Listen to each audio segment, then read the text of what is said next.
bagaimana kebahagiaan perkawinan. Cuma yang Mbak tulis di situ yang ketiga itu, Ghazali punya kriteria sendiri besok kalau nyari istri atau nyari suami. Yang pertama, perhatikan akhlaknya. Kalau di hadis itu kan agamanya. Cuma katanya Ghazali jangan salah, yang dimaksud agama itu bukan yang rajin tahajud atau yang tiap hari puasa, tapi terutama dari agamanya lihatlah akhlaknya. Karena kadang-kadang ibadah formalnya bagus, akhlaknya jelek, perilaku sehari-harinya rusak, menyusahkan orang lain. Saiful Jamil itu puasa Senin Kemis, sholat tahajud. Jadi habis sholat tahajud, asistennya mau dibangunin sholat subuh, kok yo cuma pakai celana pendek. Kejadian lah itu. Jadi akhlaknya tidak beres, meskipun ibadah formalnya beres. Maka pertama-tama lihatlah akhlaknya. Syukur-syukur akhlaknya nyambung sama ibadah formalnya. Ngajari orang untuk sholat itu lebih mudah daripada ngajari orang untuk jujur, untuk sabar, untuk tekun. Jadi katanya Ghazali yang pertama akhlaknya. Begitu akhlaknya rusak, maka agama juga akan cepat sekali rusaknya. Jadi pertama-tama pilih agama, cuma dari agama itu pilihlah yang pertama, ceklah akhlaknya. Jadi kalau besok kamu menelisik orang yang mau jadi istrimu atau jadi suamimu, ya biasanya kalau orang kampung sholat enggak, puasa enggak, ya bagus-bagus saja. Cuma selain itu tanyakanlah akhlaknya, perilakunya pada orang tua, pada tetangganya, pada teman-temannya, kesan mereka dan seterusnya. Jadi yang pertama akhlaknya, yang kedua kebiasaannya tiap hari apa. Itu menentukan loh. Kalau nggak cocok sama kebiasaanmu tiap hari, itu bisa jadi masalah. Kalau malam Pak, saya sukanya tidur habis isya sampai subuh. Jangan nyari istri atau suami yang kalau malam nggak pernah tidur. Tahajud terus misalnya itu alamat itu mesti rame. Ya kan, ya kecuali kamu bisa ngajari suamimu, istrimu, ya mas tahajud ya tahajud. Cuma ya karena sudah punya istri ya sujudnya agak lama kalau tahajud. Harus bisa ngajari tabiat, harus menyesuaikan. Yang ketiga, kecantikan. Paling tidak menurutmu ya. Ya kan, cantik, nggak cakep, itu kan sifatnya agak subjektif. Maka begitu kamu ngelamar seseorang, kesanmu harus ada bahwa dia cantik, bahwa dia cakep, entah dilihat dari bagian mananya. Pokoknya harus ada itunya. Kalau enggak, ya kamu tersiksa sampai mati. Pengawin enggak ada bagus-bagusnya sama sekali. Apa itu? Jadi paling enggak harus ada kerenteknya.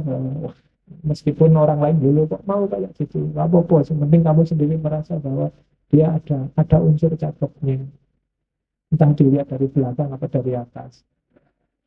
Oke, terus yang keempat, sama Ghazali juga tuntutan mahar.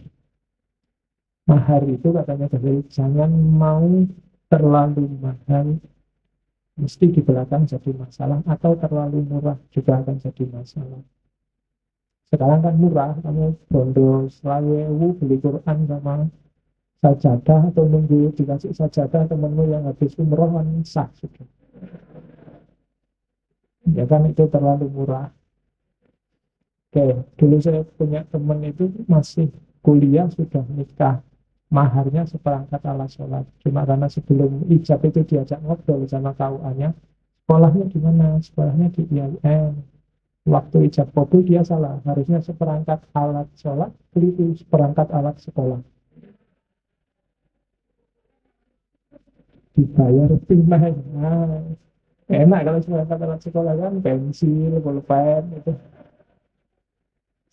Oke, ya dan yang terakhir boleh juga memperhatikan keturunan. Oke, terus Kejarlah juga kebahagiaan dalam muhasabah dan pikir di kimia sa'adah. Muhasabah itu nikmat, kejarlah. Cobalah lakukan muhasabah bolak-balik, sering saya sarankan buat sekali-sekali tafakur muhasabah. Muhasabah itu menghisap dirimu sendiri sebelum besok kamu dihisap. Levelmu level mana? Syukur-syukur kamu jajal ya. 1 bulan ini belilah buku, terus nyanyi malaikat rokib sama Atif. Tulislah kalau mau tidur hari ini tadi kira-kira aku punya dosa apa ya? Tulis. Bisa. Itu bahan untuk muhasabah. Kok bisa ya aku memakai punya dosa kayak gitu ya? Jangan-jangan aku ini sudah tadi ngobrol itu kebanyakan ya. Akhirnya salah ngomong, jangan-jangan temanku sakit hati, ditulis. Tadi aku seharian nggak ngapa-ngapain, cuma ngurusi HP, terus mendalangi HP, terus tulis, dan seterusnya. Itu muhasabah namanya. Itu yang tak tulis di situ, contoh sampelnya muhasabah dari kimia usaha. Wahai jiwaku, tujuan hidupmu hanya satu. Meski sedetik, saat yang telah lewat tak akan bisa dikembalikan. Karena dalam perbendaharaan Allah, bagian nafasmu sudah ditentukan.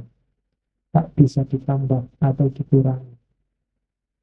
Saat kehidupanmu telah berakhir, tak ada lagi laku batin yang dapat kau jalani. Karena itu, apa yang bisa kau kerjakan, kerjakanlah sekarang. Garaplah skripsimu, tesismu, tugasmu sekarang. Lelah, waktunya nggak bisa balik. Jadi nggak bisa kamu nunggu 4 tahun kok terus ditulis 2 tahun. Tetap ditulis 4 tahun, waktunya nggak bisa balik. Jadi kerjakanlah, perlakukanlah hari ini layaknya hidupmu telah habis. Dan hari yang akan kau jalani hanyalah bonus yang dianugerahkan Allah yang Maha Rahim. Jadi meskipun belum dapat surat peringatan, anggap saja sudah mau di DO. Jadi nggak rapi serius. Anggap aja waktumu hari ini itu sudah bonus. Harusnya kamu sudah selesai kemarin-kemarin.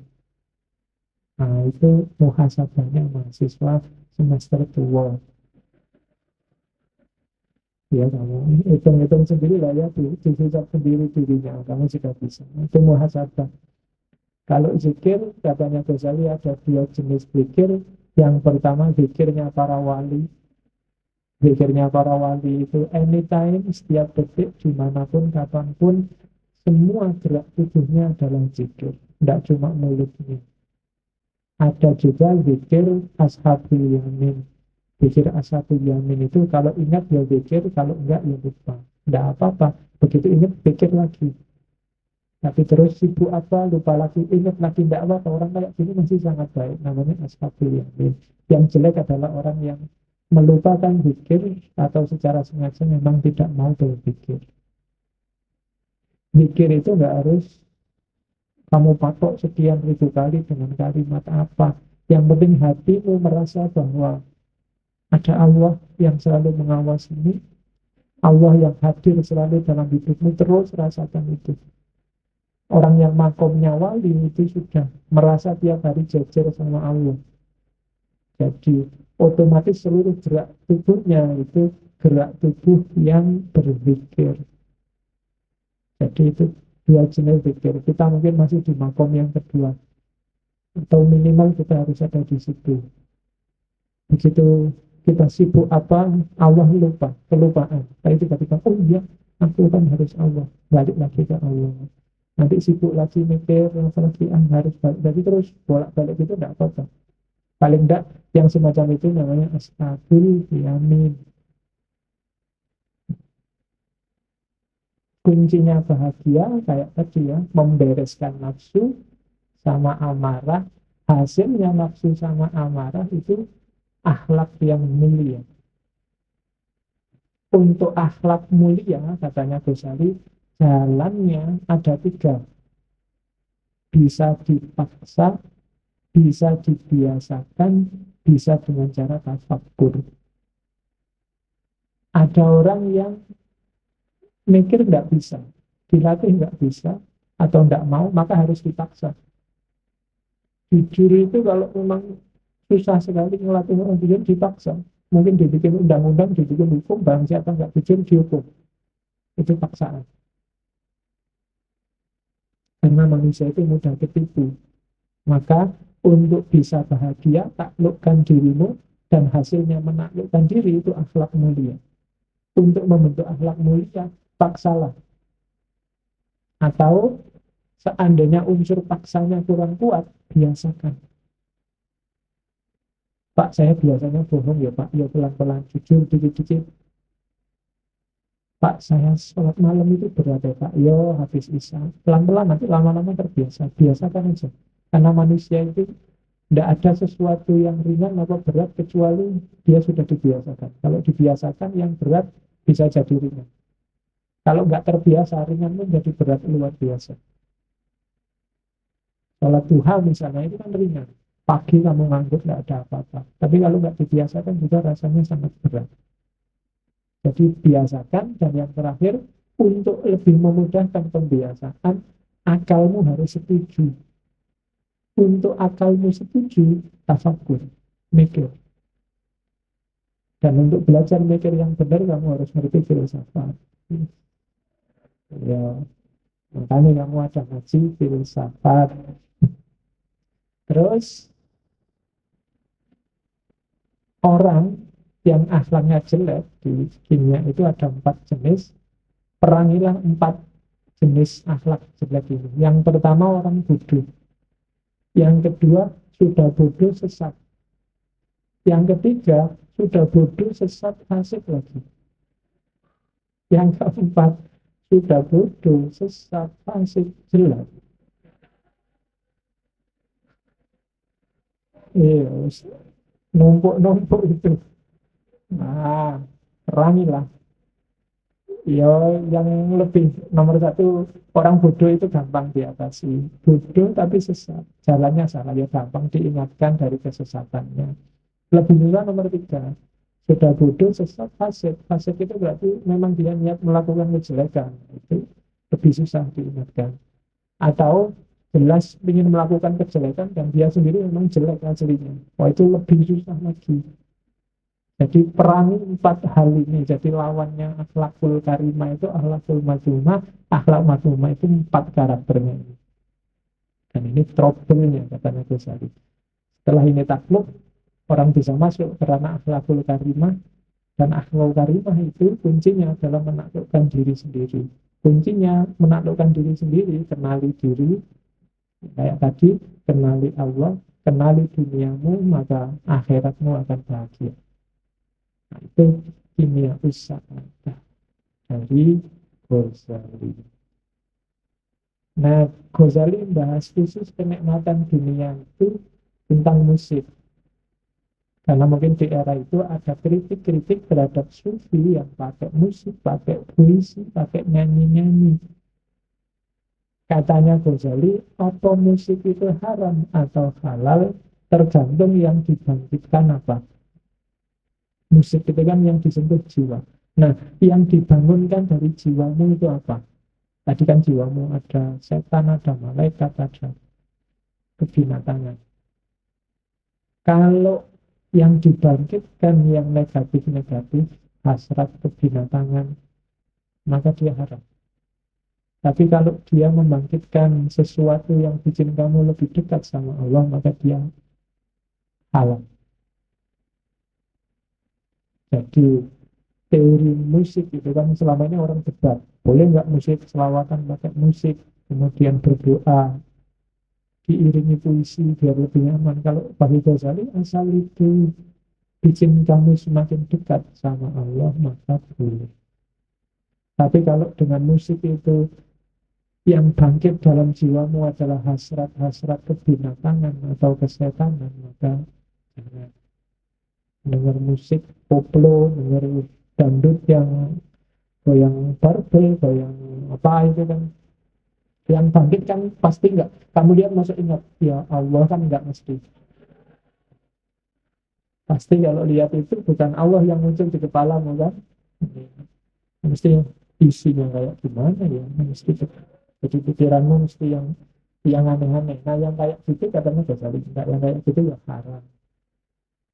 Kalau flat Pak, flat itu tidak ada yang bangkit apa-apa ya, standar aja Pak, nyari hiburan. Katanya Ghazali kalau hanya hiburan saja itu boleh.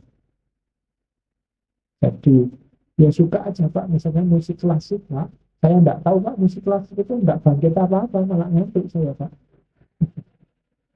Misalnya, ya katanya Ghazali hanya untuk hiburan itu boleh, enggak apa-apa. Jadi kamu bahagia dengan itu enggak masalah. Katanya Ghazali ya jangan dikritik lah para sufi yang pakai tari, pakai musik, pakai lagu itu alami kok. Katanya Ghazali bahkan unta pun kadang-kadang bisa dipengaruhi dengan musik, dengan lagu. Orang perang aja kadang-kadang pakai tabu-tabuan itu biar semakin semangat. Berarti jiwa bisa dipengaruhi oleh musik, oleh tarian. Maka kuncinya bukan pada musiknya, tapi yang bangkit dalam jiwamu itu apa dengan musik itu. Nah, itu teorinya Ghazali. Terus katanya Ghazali cuma hati-hati ya kalau syair-syair yang ada kata-katanya. Jangan sampai ada kata-kata kalimat yang menyesatkan orang. Misalnya kalau begitu contohnya kalimat puitis dalam sufi, misalnya kau berubah dari kecenderungan asalmu. Nah itu kalau kalimat ini maksudnya pada Allah maka tidak boleh, karena Allah tidak berubah. Biasanya satu hak sufi itu sering menjebak ke sini. Yo, satu hak itu ekstase, pengalaman puncak kenikmatan, monggo dinikmati sendiri oleh sufinya. Jangan model pertunjukan untuk umum. Karena kalau dipertunjukkan untuk umum, sering jadi masalah, katanya Ghazali. Bisa bikin orang sesat dan menyesatkan. Maka musik boleh, tari-tarian boleh, diambil unsur hiburannya saja juga boleh. Cuma kalau ada kalimat-kalimat yang menjebak, hati-hati. Nah, itu teorinya Ghazali. Jadi tidak apa-apa kalian suka musik, suka selawatan, suka lagu dangdut atau lagu rock. Yang tidak boleh lagu yang tidak pakai rock. Jangan, kalau nggak pakai rock ya jangan, nanti gawat. Karena yang bangkit tidak cuma jempolnya, tapi juga jempol yang lain ikut bangkit bisa gawat. Oke.